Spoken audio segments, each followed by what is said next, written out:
It's a lovely, green, pretty town.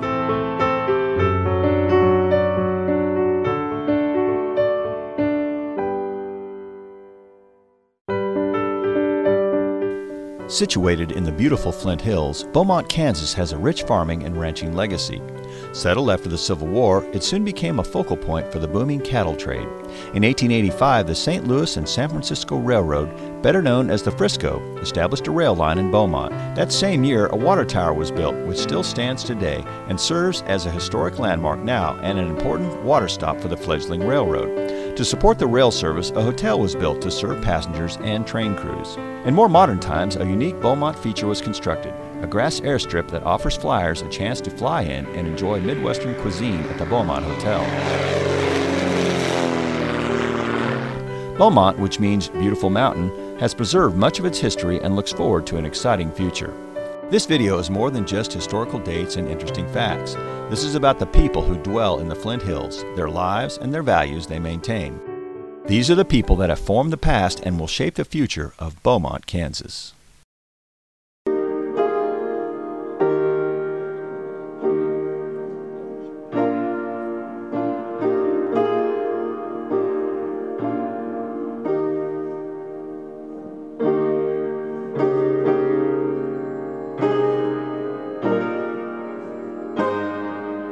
Most of the songs that I play are the old songs. And you know, they'll come up and say they sure do like listening to the old songs.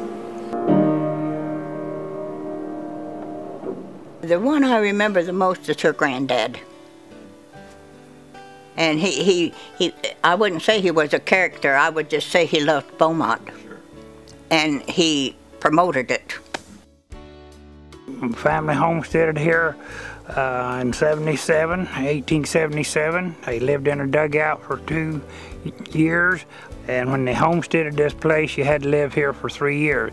So in 3 years, in 1879, they built this rock part of the house. And early part of it, they had a cook shack off to one side. It's been built on in 1900, 1942, and 1980, and we may build onto it again. So that's the history of the house. I feel very fortunate to live up here, and I appreciate it more now than I did 50 years ago. But yeah, we're real fortunate. I was raised here, and then I left for a few years, went to Oklahoma, and I learned that the schoolhouse was for sale.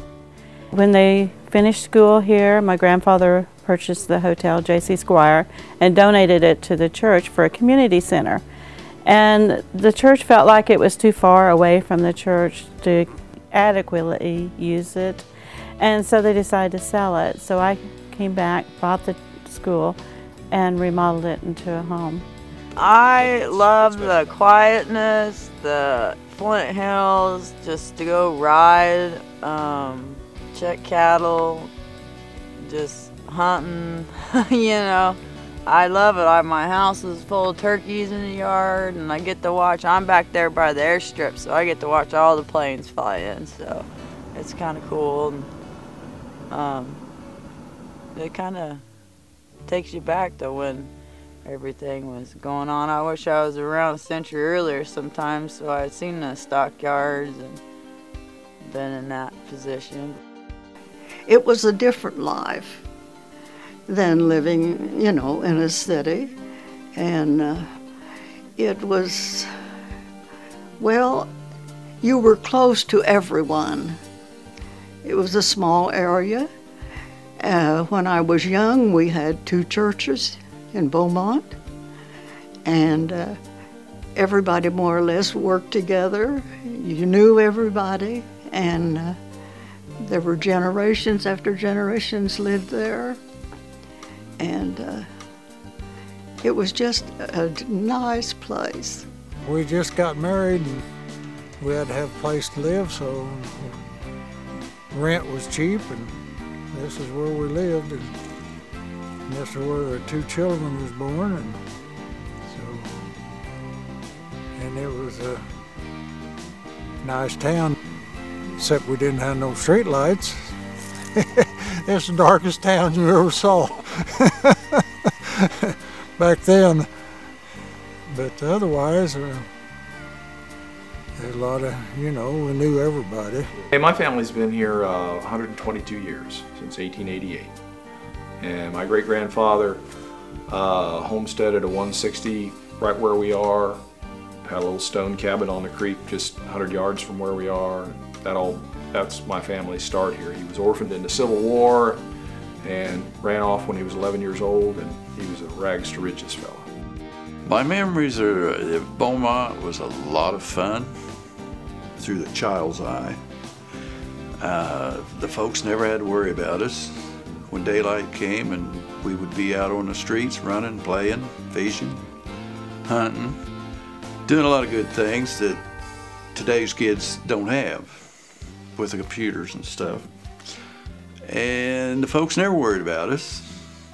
And we'd go down to the ponds down south of town and do silly things, you know, swim.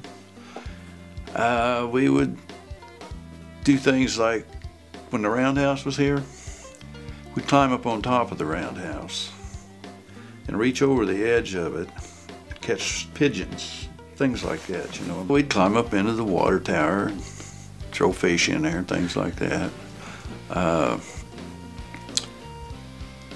You know, when you look back on it, everyone says, well, those were the good old days. Well, you know, for us, through the kids' eye, they were good old days.